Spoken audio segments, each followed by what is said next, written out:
And welcome to another edition of Thinking Reimagined. We welcome our guests today, virtual, and actually everyone is virtual, let's be honest, right? But particularly to our guests on LinkedIn, Facebook, as well as YouTube. Today, we're going to be speaking about sustainable innovation from ideas to impact. And whilst much of this discussion might focus on the African continent, we also understand that this is a topic that can be carried along on all parts of the globe. So a particular welcome to all our guests today. And Nifemi, here we are, another week, another exciting conversation ahead of us. How are you? I'm doing very well, Dr. Amma. We're back talking business.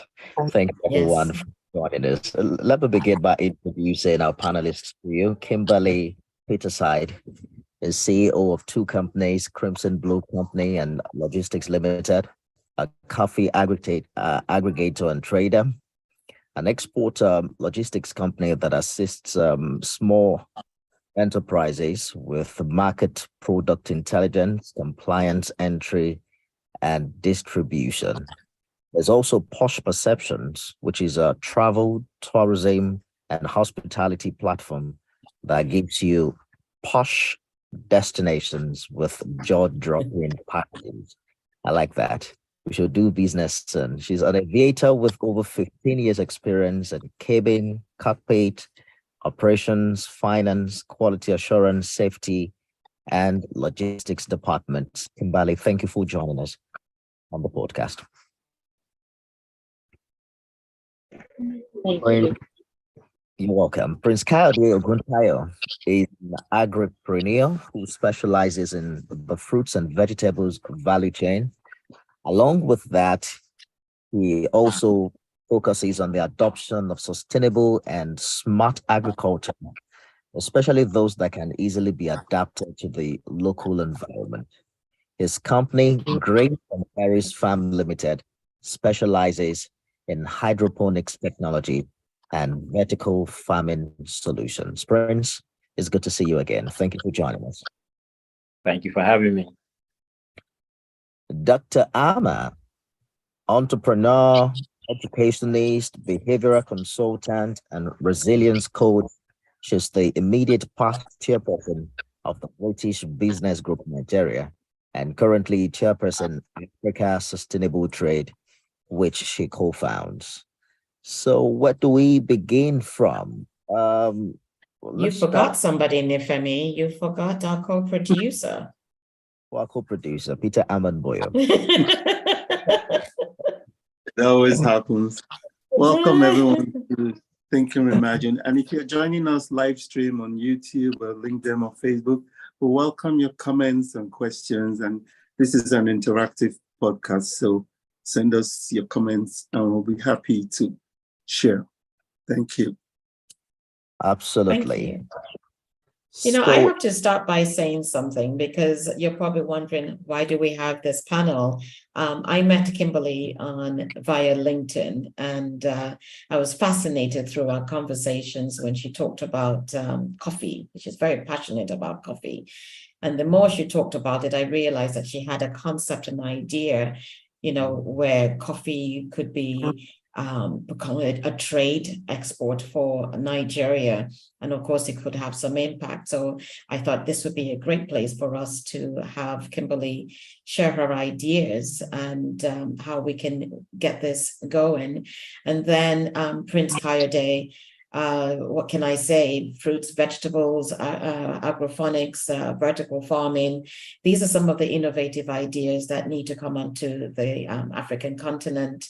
Whilst we're all here in Nigeria, this is the place. When you think about the numbers coming out of the statistics about Africa as a whole, recognizing the population of this continent, which is 1.4 billion. 1.4 billion and expected to grow to 2.5 billion by 2050. And yet only 1% of investment actually comes into this continent. The rest of it is aid. So it's becoming really critical for Africans, everyone on the African continent, to recognize that it's important to build wealth creation on this continent, to have an inclusive economic participation is really critical. So I think that the ideas that we're going to share today are just one of many. Africa's sustainable trade is really into the intercontinental trade, investment and development, absolutely critical for this continent. So wonderful to have you join us today and to share some of your ideas and to move us forward. So thank you again for joining us. So where do we start? Kimberly, would you like to just share very briefly what Coffee is about and why you see this as an important sustainable innovation that can be cultivated and have impact on the continent, or in Nigeria to start with, since that's where you are locally? Is Kimberly still with us? Okay, can you hear me? Yes. Yes. You're audible. Okay, thank you, Dr. Amma. Like the first time we spoke and all you could hear from my mouth was coffee, coffee, coffee. It came to me as a question. I'm very curious. I'm the inquisitive type, and I've always liked coffee. And I wondered why in Nigeria, we didn't have coffee as a commodity like every other continent. I don't know if we know that coffee naturally is the second most traded commodity in the world.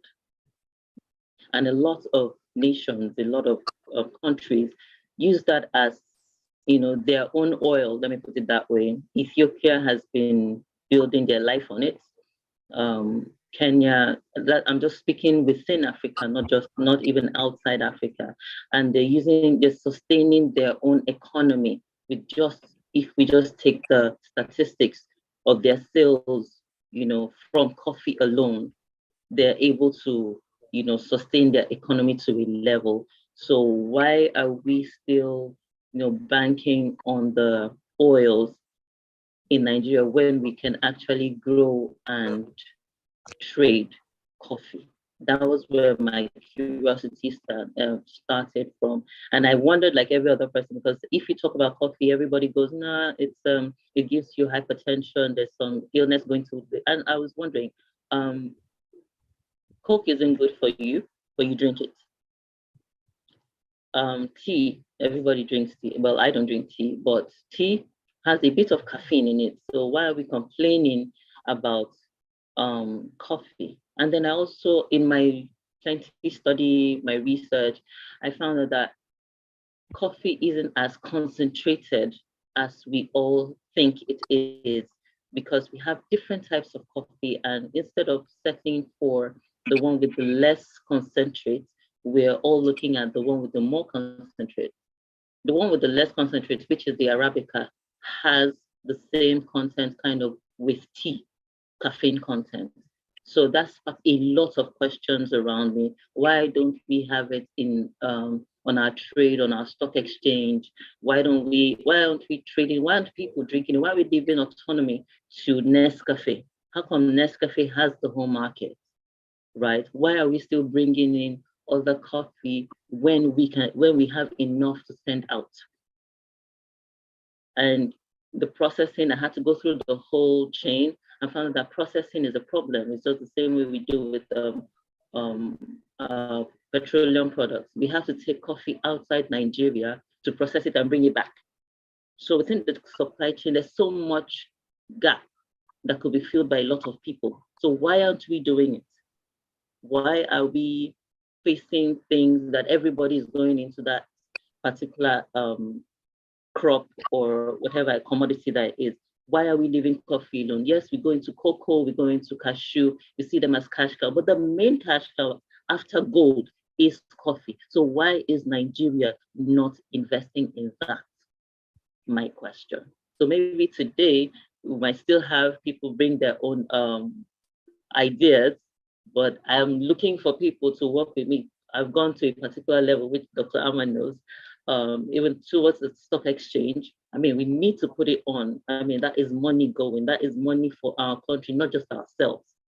You know, put Nigeria back on the map as a commodity producing country that we can use it to sustain Nigeria to a level. I don't know if you believe me to that level, but trust me, with the kind of data and analysis that I've gotten together, we can pull this through with the right team. I think I'll stop here for now. Well, you know, Kimberly, you're bringing up a very important point, and that is the shift from oil. You know, oil has been the main export. And what you're saying today is, here's a product, here's something that can be as viable, if not even more viable, because although it may not be the cash crop for this country, it is everywhere else. People are looking for coffee. People consume coffee globally. And Ethiopia, Kenya, you know, coffee is their main export, and they really built an incredible supply chain in those areas. But you brought up a very important question. Last week we were talking about creatives. I think it was about creatives that we brought up. You know, there's so many sectors that are very viable, and it's time that we look beyond oil into other sectors. Really curious, Heide, join us in this conversation, because I know for you it's about fruits and vegetables, and people need to feed themselves. Food security is a major issue on the continent. No, absolutely. In the sense of, we all know that there are climate issues. We all know population growth. I mean, our population is growing faster than our GDP in Nigeria. So at some point in time, there's going to be a crisis in terms of with regards to food and the mismatch with our population. And the conventional way of growing, we haven't even exploited to the capacity of where we should be. And in my own journey in the agricultural space, is the fact that, you know, I've just decided that, look, there must be a smarter way of doing things, you know, and if you are able to adopt technology and innovation in the agricultural space, you know, you can make a direct impact, and you can make, you know. And so one area which I discovered was in terms of is in the cultivation method, especially using soilless, and especially using what is called vertical farming. Vertical farming has so much advantages, especially when it's used in a controlled environment. Like in anything in life, if you control your inputs, you have a more likely to be able to control your outputs. And that's basically what hydroponics and vertical farming does. It's this new concept of controlled environment agriculture. And so therefore you are able to grow better, taste better quality. And it's just taking the basic principle of growing in greenhouses, but on a vertical scale. And so therefore your yield is, I mean, it's 10 times what you would have probably yield from the conventional method. And so when to ask the question, how do you have an impact from a sustainable and using innovation?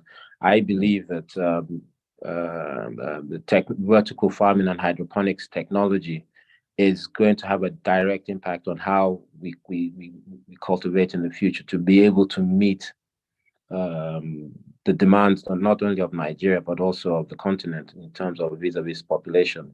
And so it's how we adapt that, it's how we bring that into fruition, it's how we embrace it is what I'm looking forward to, and what I'm striving to achieve, you know, with my association, with the Association for Vertical Farming, and some of the pilots or some of the projects that we are trying to embark on in Nigeria. You know, there's a way it sounds when I hear you talk about hydroponics and vertical farming, Prince, especially when you talk about 10 times yield.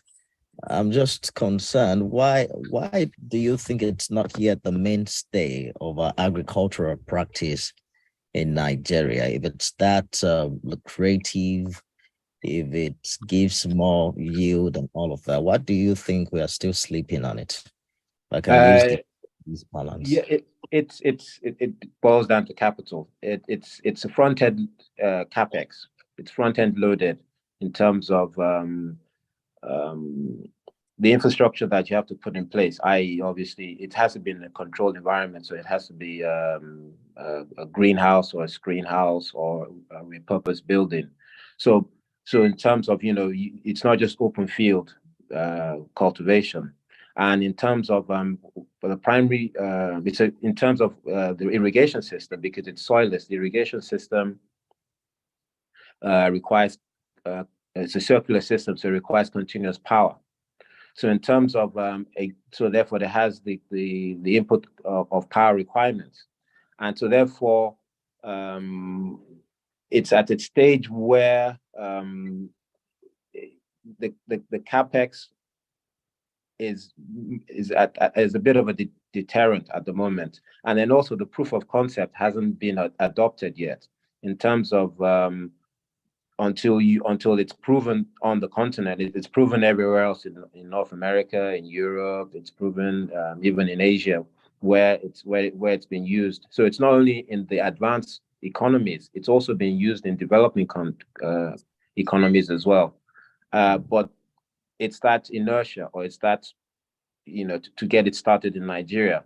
Don't get me wrong. I mean, there are hydroponics facilities or farmers, pre-existing in Nigeria, in Lagos. I mean, there are some in Lekki, there's in Abeokuta, and I'm sure that there are those in Abuja as well. So it's not as if the technology is not here yet, but it's not been proven on a commercial basis, or it's not widespread yet.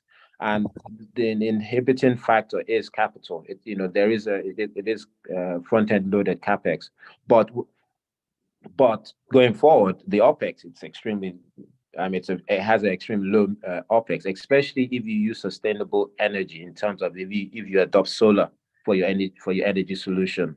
And that in itself can take care of that power requirement. And in terms of we have been in Africa, the sun goes down, throughout the year we have a longer of the sun rays. So in terms of it naturally adapts using screen houses or greenhouses, so that the cultivation should be embraced in Africa. And so to answer your question, it's the capex really that's holding it back at the moment. But at some point in time, we have no choice, because things like leafy greens, certain types of peppers and tomatoes that are imported, is because they're grown in that environment in Holland. So why not establish the same in country, and then you become an import substitute, or at least you are. In fact, importation becomes irrelevant in it, and therefore we are able to meet our own needs in terms of quality and consistency throughout the year.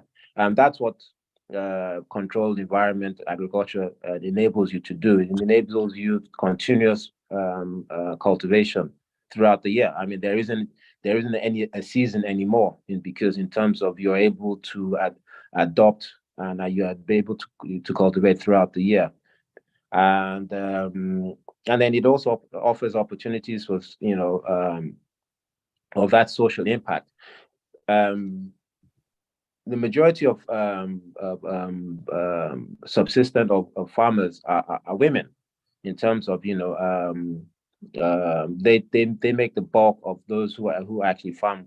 And if you're able to empower them with the new technology, especially low tech vertical farming, it empowers them further, and it enables them to be able to actually produce better quality, and to be able to reach new markets. So therefore, it addresses gender inequality. Then it's just that empowerment, and we know the multiplier effect of if you empower women in terms of within the family ecosystem, they, you know, the whole family or the whole the community improves.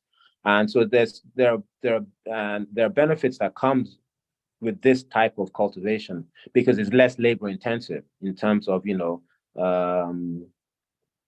the growing, you know, it doesn't because it's soilless, it doesn't require tilling and plowing and what goes on with the traditional cultivation method.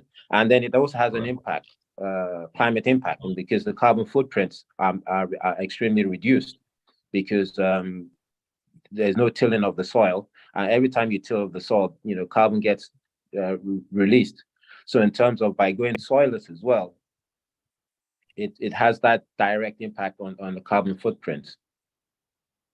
You know, hearing you speak, you wonder why we still spend so much money buying tractors and buying fertilizers and powering, you know, Yeah. No, don't get me wrong. Don't get me wrong. Not everything can be cultivated using soilless hydroponics or aquaponics or vertical. I mean, there are root crops. Your tubers still can't be, you know, cultivated using the methodology. Your maize, your you know, those, you know, it can't be cultivated. So we still need to cultivate maize and your root crops and your wheat and various things the traditional way. But there's but specifically the fruits and vegetables. All of the tomatoes coming from the north, for instance, you're saying we can get that commercial value from hydroponics, yes or no?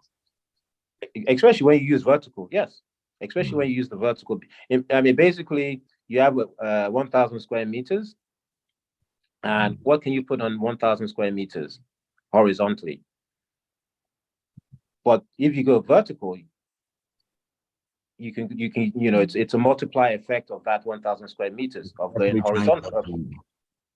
So in terms of, it's like building a house. It's like building, you're giving 1,000 square meters, and you can only build a horizontal structure, a bungalow or a 2-bed, you know. But if you're allowed to go vertical, you know, within the structural specifications, you can go 10 times high or 5 times higher. So it means that, so it's that same principle. It's the yield that you will get from going vertical. And that's the advantage of vertical farming. So there's certain crops that... Let me just butt in quickly. We're going to get back to how you've been able to grow it from, you know, a simple idea to how much impact you've had in your business. But I just want us to quickly bring Kimberly back into the conversation.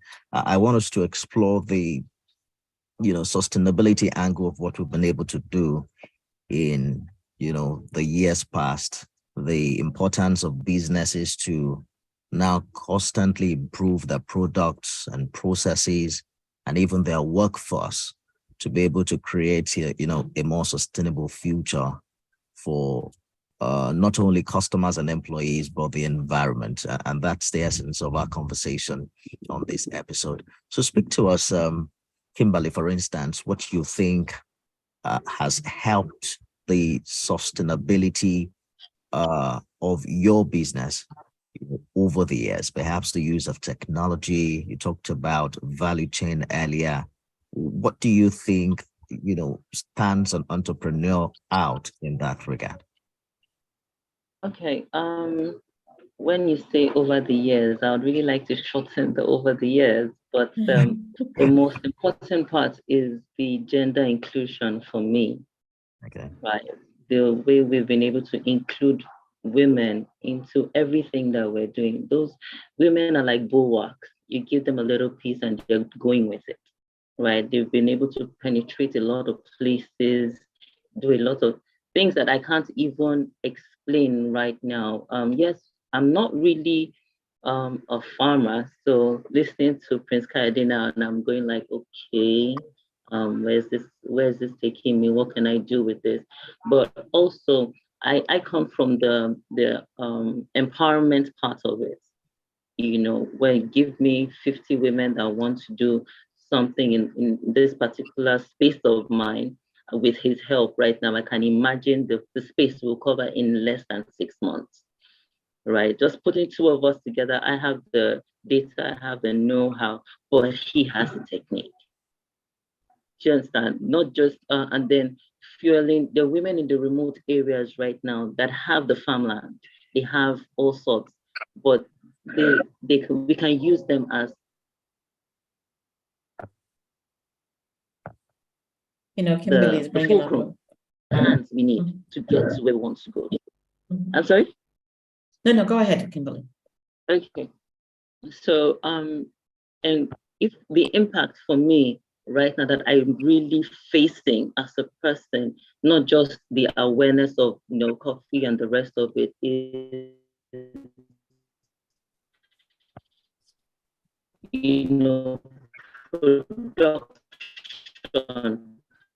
production using women, and let's say it's 3 times of the men, if you ask me. Speak to women. I don't know, my network is a bit unstable, I think. But I hope you can hear me. Yes, you're going in and out, but I hopefully everyone's able to pick up on what you're saying. Yeah, really playing games. But for me, the same way he's explaining or teaching us right now is the same way I've been trying to create outside the country, first of all, but within our country, and trying to bring together, like, I'm an aggregator. I move with a lot of farmers. I might not be a farmer myself, but with with these women even showing me that, okay, please, we need this. We need I don't know. He's saying we might not need tractors at this point, and I really want to understand how women can actually use his technology now to grow whatever it is. We have people in ginger, we have people in cashew that want to spread. They have the farmland, but they don't know what to do with it. Getting seedlings alone is a problem. Not to talk of the logistics of it. There's so much gaps that we need to fill. And listening to you right now is making me feel like it's a straight road, but how come we're looking at it and it's bumpy? I don't know if you understand what I'm saying, right? So right now, as it is for me, the impact is coming from gender inclusion first. Right. So it sounds like before even any. I can hear you. Yes, the biggest challenge that Prince said earlier is how capital intensive the use of hydroponics, and the technology is. And when you talk about women, usually it's the rural women who don't have access to all of this technology that need them the most. So I don't know how we can bridge that gap, and if it's something that is feasible. It's interesting that we're talking about this today, and I think it's both of you, because it's not trainable. On the network is a bit it's quite unstable today, so hopefully we can carry on the conversation. I was going to comment actually on what both of you had shared, and both of you mentioned the empowerment of women, but we should also remember is the empowerment of youth. It is true that 70% of the MSMEs are run by women, and that will include the small farmers, but we've got a healthy youth population that is either underemployed or unemployed that we can tap into. So the question I have for both of you is, how do we get the youth involved in this? When you think about the high focus on getting a university degree, you're both university graduates with multiple degrees, I'm sure, but the emphasis right now is on university education. But not many of them are going into agriculture. Come to think of it, I think Nifemi himself read agriculture, but he's doing something completely different.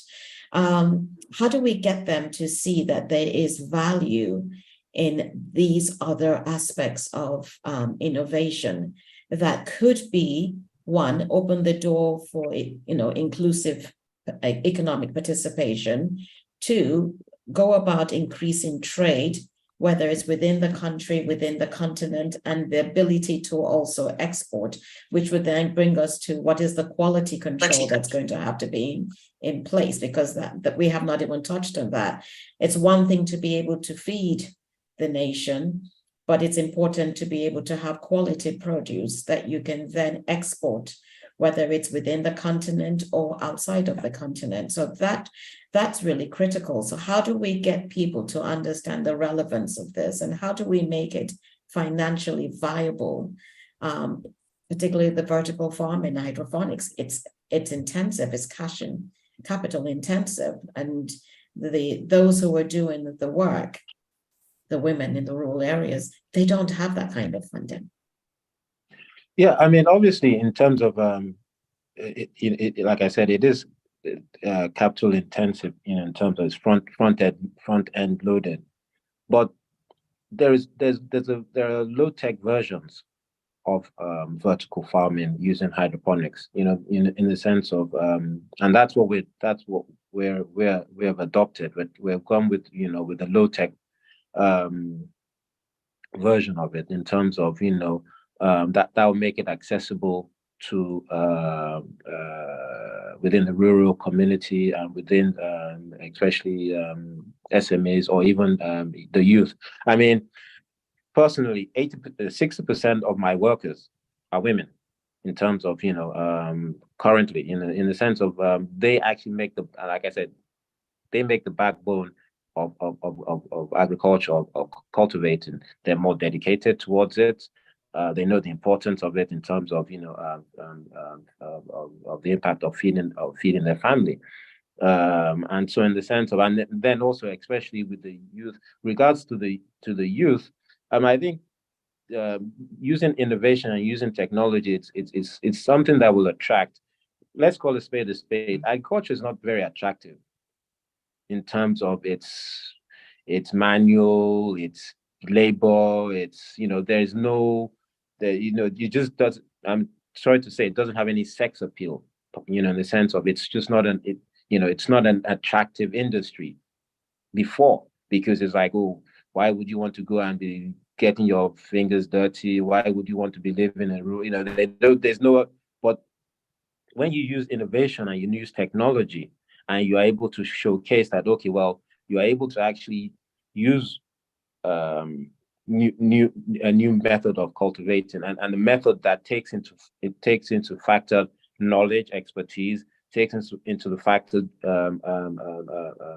sensors and monitors that helps you to improve the yield, and in terms of adapting solar technology for your power solutions. These are technical things. These are the things that would actually probably an inquisitive mind or a young mind might be able to say, okay, if I adapt this and I adapt that, I'm able to now get this result and this solution with a productive or value adding eyes. Vis-a-vis, I'm able to grow and cultivate vegetables. I'm able to grow and cultivate fruits, and the quality that I'm getting is appreciated. In terms of, I will take it to the market, I take it to the supermarket, I'll take it to the local market, or there's just an improved quality.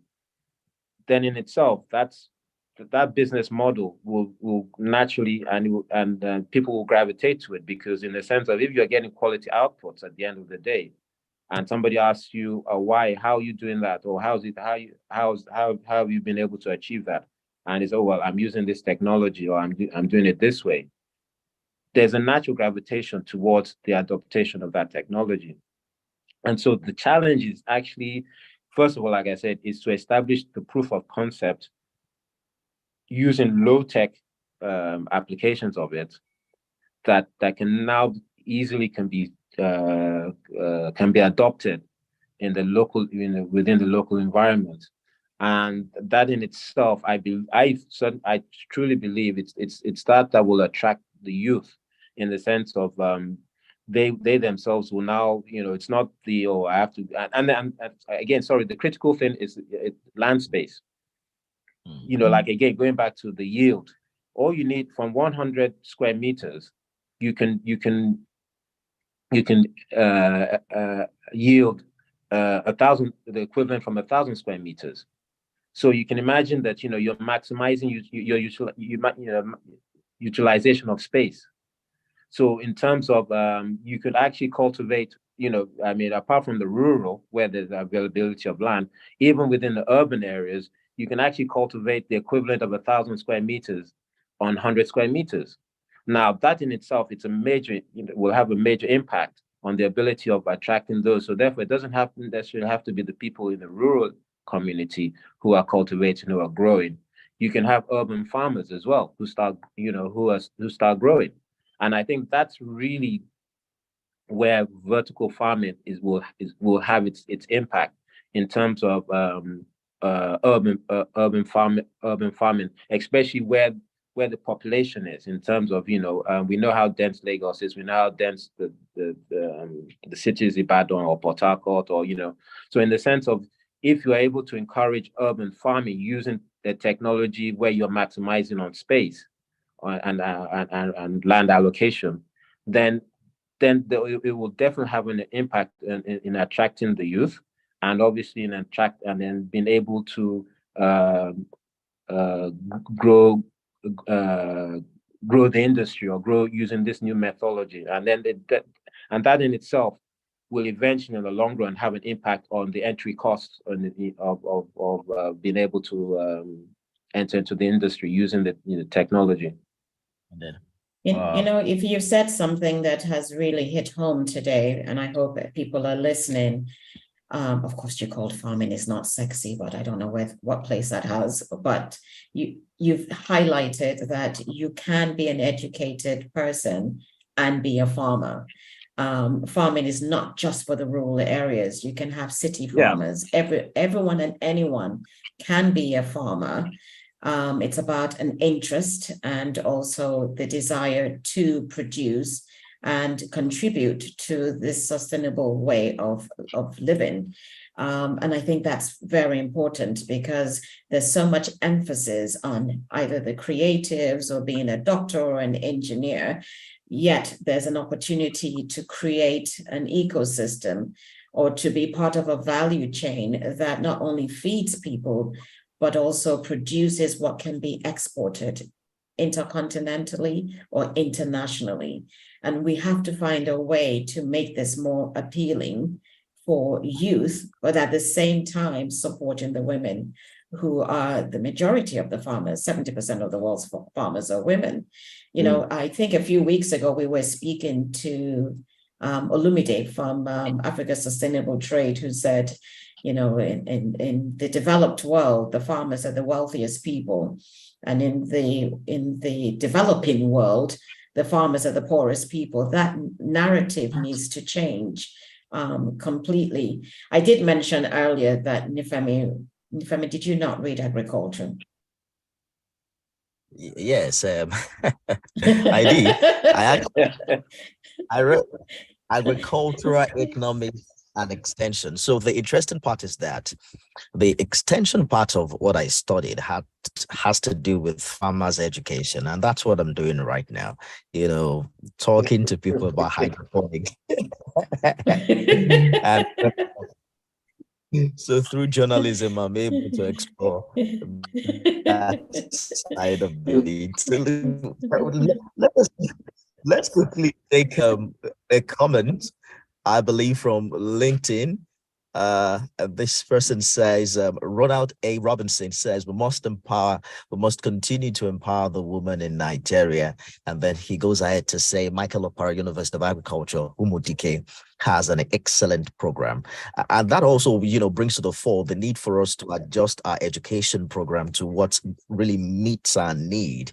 Right now, in the midst of the economic crunch, I see that the federal government is trying to get as much food that it can to the poorest of the people. But the more sustainable way to do that would be to introduce this modern means of agriculture into our mainstay education. So people still go to farm, because I graduated from school about maybe 10 years ago, and there was no single course on hydroponics. I know there's aeroponics as well, which I still, in the 4th year in university, all we did was cultivate arable land, learn how to apply fertilizers and things like that. I think that our education program also has to be upgraded to meet our current day realities in such a way that we can now begin to provide and localized solutions to our problems, right?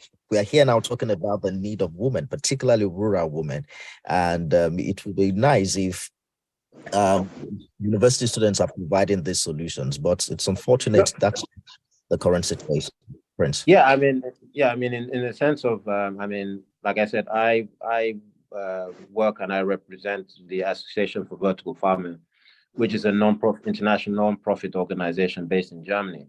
And one of the programs that we are trying to implement is to set up training and demonstration centers where we capacity building can be achieved in terms of it is that training and that is necessary in terms of, and we're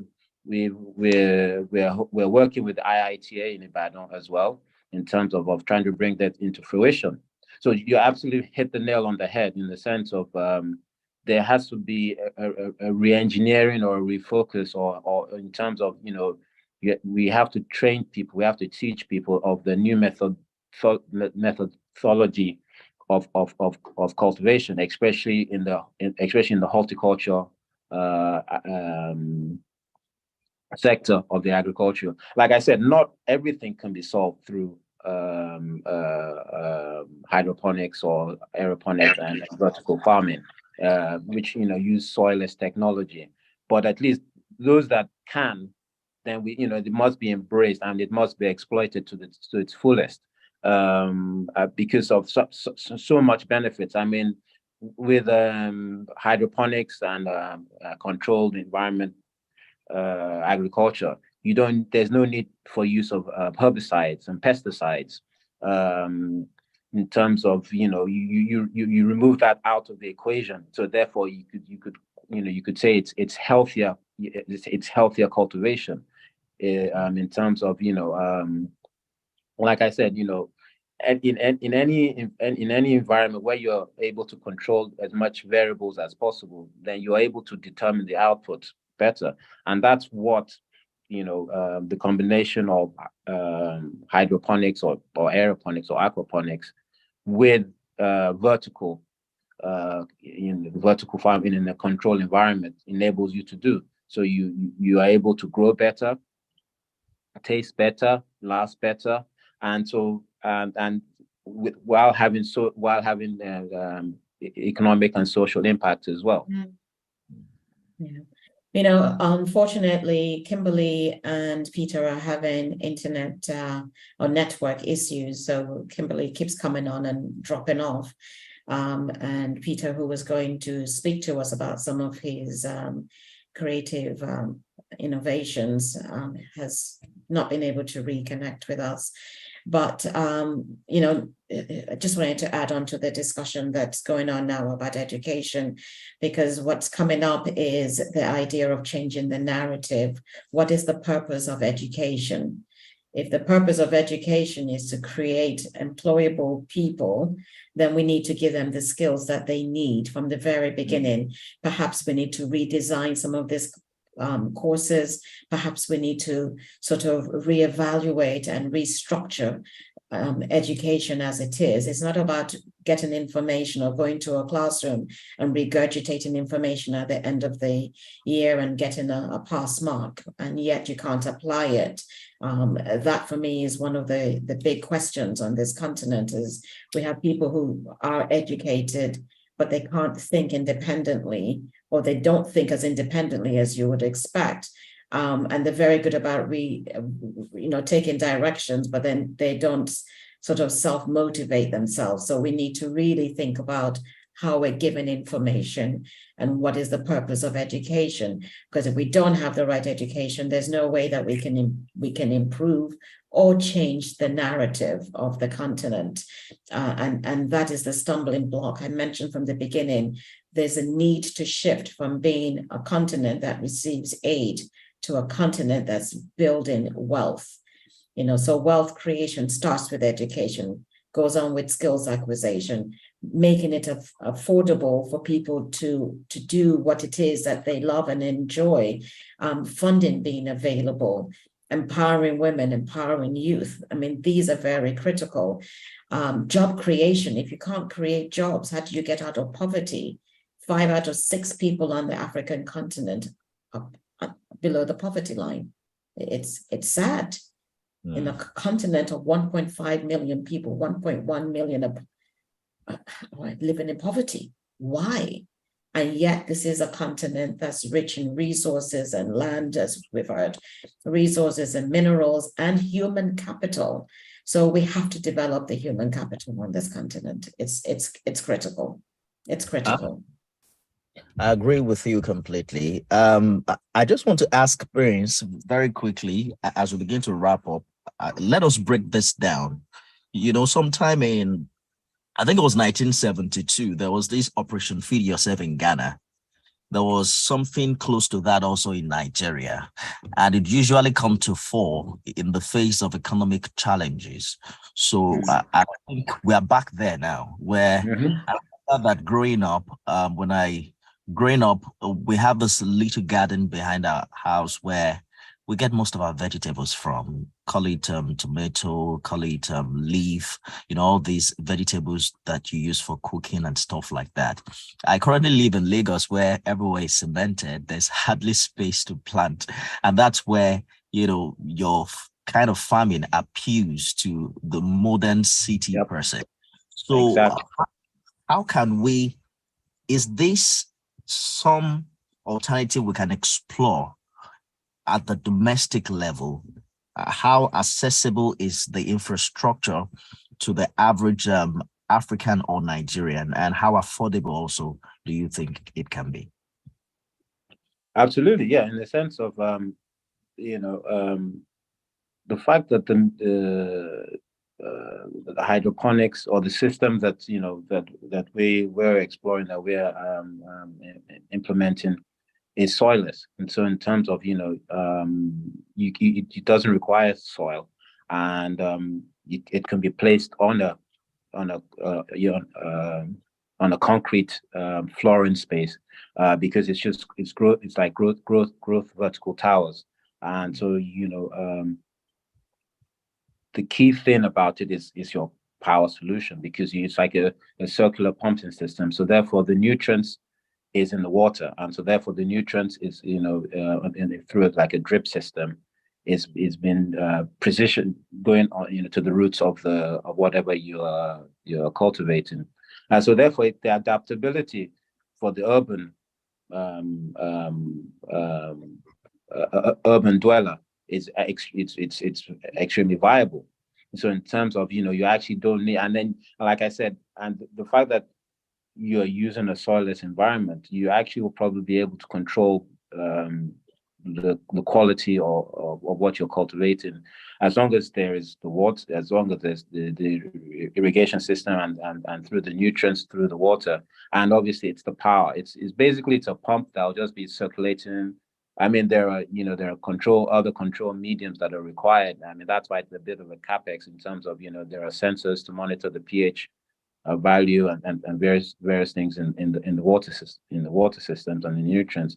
But all things being equal, if you're vast and knowledgeable on how to do it, then you are able to cultivate. I mean, for example, now leafy greens, lettuces, you can grow it in 3 weeks versus the 6 weeks to 8 weeks that it normally takes if you were to cultivate it through the traditional soil method.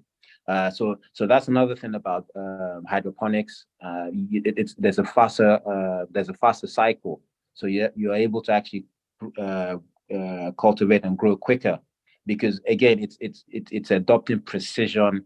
It's also called precision agriculture, because the nutrients are going directly to the roots, and so therefore, and then you're not also you're not wasting. You're maximizing the use of your resources as well.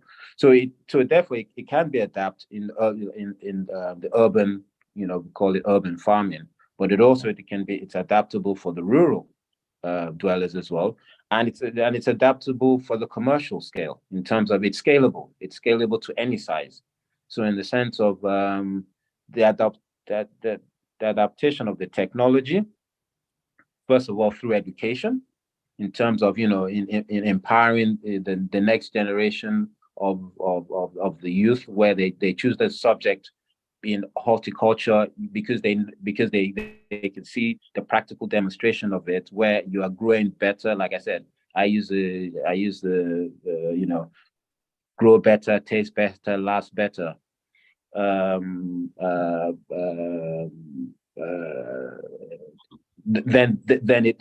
Then it embraces it. It attracts people to the industry, and then now to deal with the affordability of it.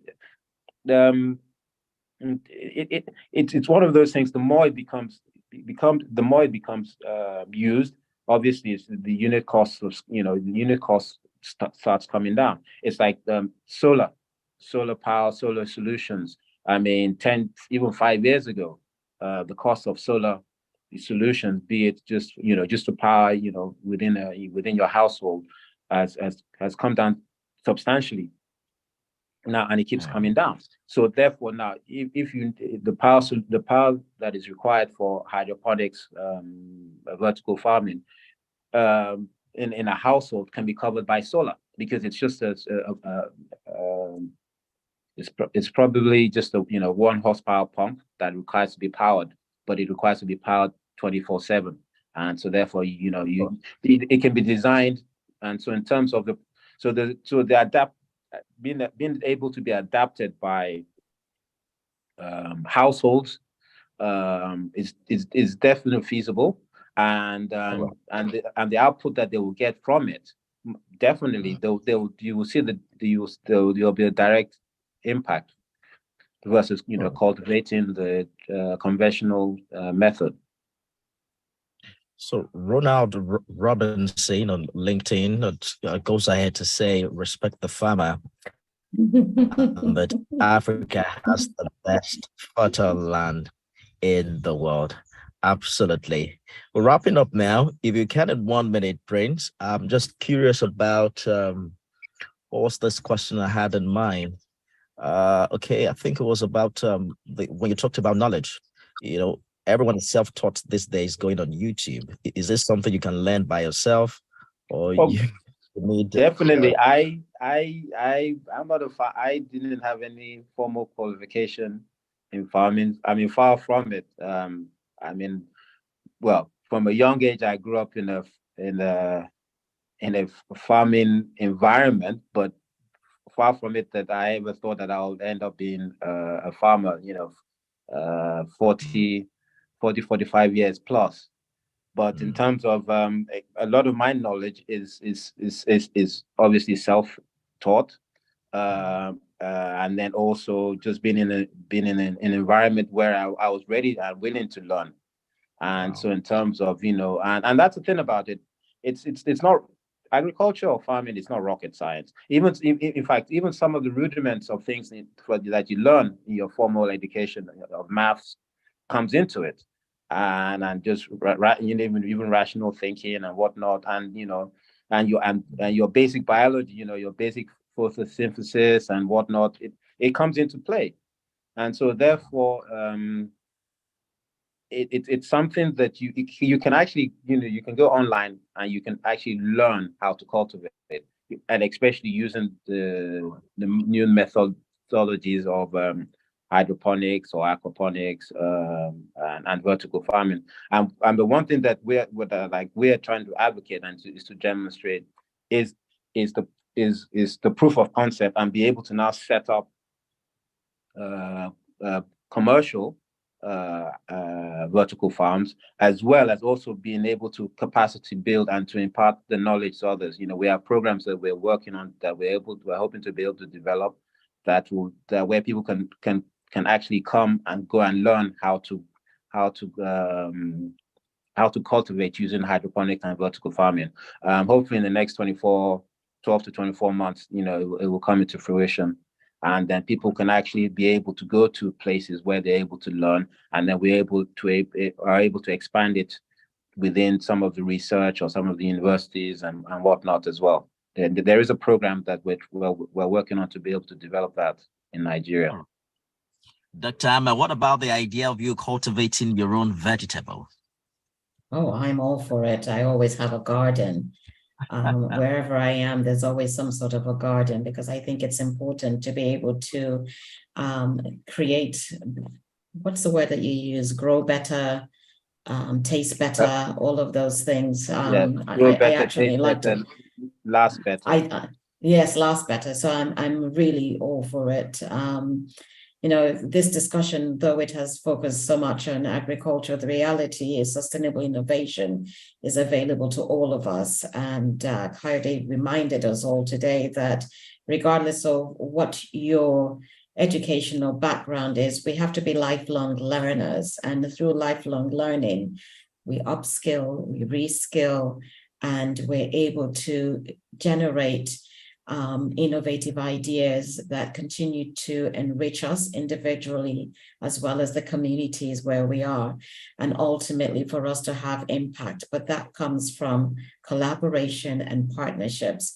And I have a feeling, even though Kimberly was not able to come back on this podcast, I have a feeling she's going to be getting in touch with Prince Kayode here, because she could, you could just hear her get excited about what she could do with the women farmers that she works with, and implementing some of these ideas and concepts into what is going on. So, that's what Think and Reimagine is about. It's about changing your thinking, restructuring, thinking outside the box, connecting with others. So I think it has been an incredible podcast, and thank you for all of those who have joined us via LinkedIn and other sources. And we're looking forward to coming again next week with another topic. And we hope that the internet service, and if there's anyone out there who can help improve the internet's connectivity on the continent, let's all come together. Energy and technology are critical right now. Thank you. Thank you, Dr. Ama. Thank you, Prince Kayode Oguntayo. And a big thank you to Kimberly Peterside, who joined us earlier, co-producer Peter Amanboyo. Thank you, everyone, for being a part of this episode. I'm Nifemi Oguntoye. See you again soon. See you next week. Thank you. Bye-bye. Thank you. Bye.